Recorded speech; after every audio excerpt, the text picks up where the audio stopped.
Hey everybody, this is my presentation, Crossroads to Literacy.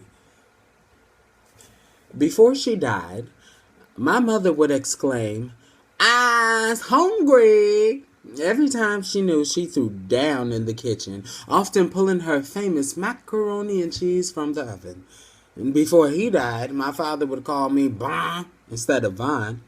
And I couldn't figure out why he would say keep hope alive until I learned about Jesse Jackson's presidential campaign. Once, my auntie Ackley corrected me when I said brung instead of brought once. She looked me in the eye and told me a word I had known all my 8 years did not exist. She still cackled at Sunday dinners with my other aunties. Then is when Ackley speaks blackly. Backyard barbecues permitted this proper English speaker to speak 1955 Macomb, Mississippi. She is a smart woman. She taught me when to say I be and when to say I am. Her actions spoke louder than her words. So smart, she taught me without teaching. She taught me the harsh reality of double consciousness before I did my sixth grade history project on W.E.B. Du Bois, before I labeled the section on the Niagara movement the Peepers. While I was not yet good at dialectal writing, I still represented myself with kente cloth border. I still impressed Mrs. Lawson, who bragged about graduating magna cum laude from college. Once, my seventh grade reading teacher, Miss Glade, was good at teaching literacy, but I cannot recall learning to read the world through lenses, acknowledging biases, dissecting literature. I can recall my eighth grade teacher, Miss Berry, had all of the literary devices upon her wall. She assessed us all until we were proficiently literate. This made high school a breeze. Ninth grade English, the easiest 105% I ever earned in my life. We read Antigone. What group of little black kids you know enjoys reading Greek mythology?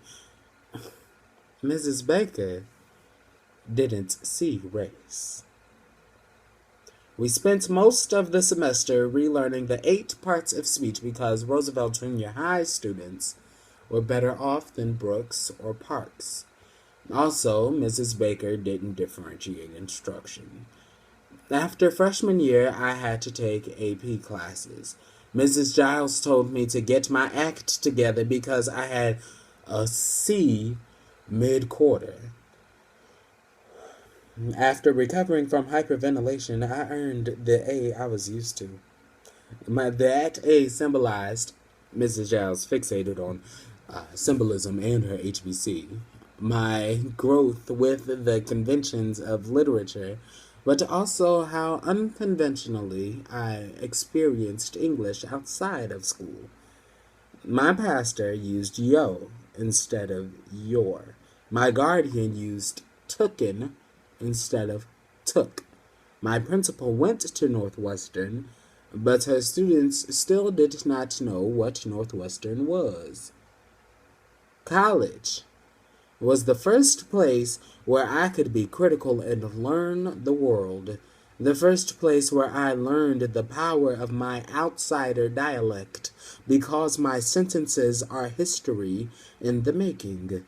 They are the Great Migration, Vietnam, transatlantic slave trade, Jim Crow laws, sharecroppers, de facto segregation, Chicago as a political machine, and the war on drugs. These sentences speak louder than my voice. They are rich representations of my literacy.